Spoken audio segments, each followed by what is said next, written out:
Modern misery is often hidden within the temporal division of the week. It thrives in the gap between how we spend our time and how we wish we spent it. Most weekdays follow a rigid, repetitive survival loop. We wake up, commute, work, eat, and sleep, only to restart the sequence a few hours later. This relentless repetition transforms the present into a mere countdown.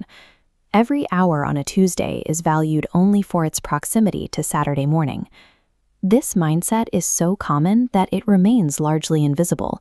We move through our lives in the future tense, assuming that fulfillment is something that happens later. By scheduling all satisfaction for a later date, we turn the vast majority of our existence into a waiting room. The weekend offers a brief sense of autonomy. For 48 hours, the clock belongs to us again, creating a sharp contrast with the dead time endured during the work week. This necessity for a weekly escape suggests a deeper issue with the baseline life we've constructed. We spend 5 days wishing for time to move faster, effectively trading away the majority of our week for a small window of relief. Over a human lifespan, this trade-off results in wishing away nearly 70% of our total time on Earth. Chronic anticipation for Friday or retirement functions as a slow-motion surrender of the present moment. When the weekend arrives, we often engage in frantic consumption and social activity to reclaim a sense of self that was suppressed since Monday. This creates an emotional pressure cooker. We demand that 2 days of freedom compensate for the cumulative stress, boredom, and frustration of the previous 5. As the hours dwindle on Sunday, the weight of that expectation becomes impossible to maintain. Sunday anxiety usually peaks as the sun begins to set.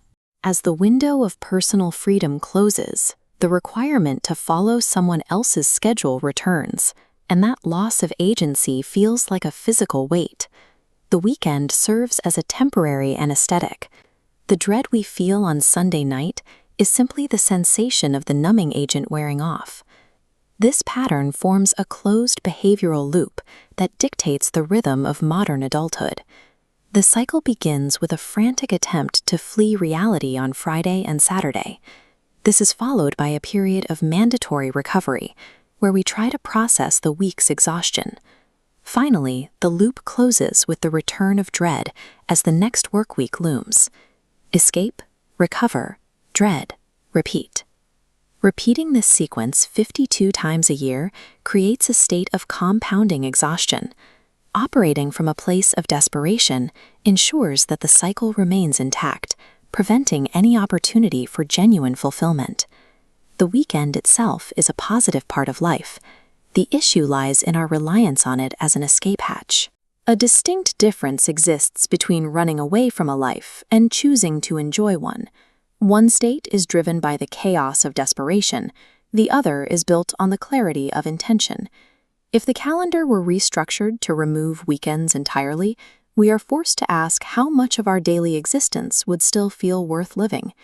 Using the weekend as the sole source of joy reveals a structural flaw in the design of our ordinary days.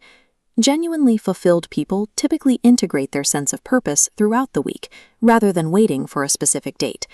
They inject small moments of meaning into the middle of a routine Tuesday, engaging in a hobby, spending time with family, or pursuing a personal goal. These moments are rarely dramatic or meant for an audience. They are simply choices made to honor one's own interests during the work week. This requires changing our internal focus. Instead of checking how many days remain until Friday, we can look for what can be done today to make the current moment feel significant.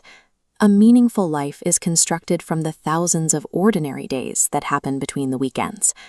The difference between merely surviving and truly living is found in the daily architecture of intent. Subscribe for more insights into the psychology of how we think and live.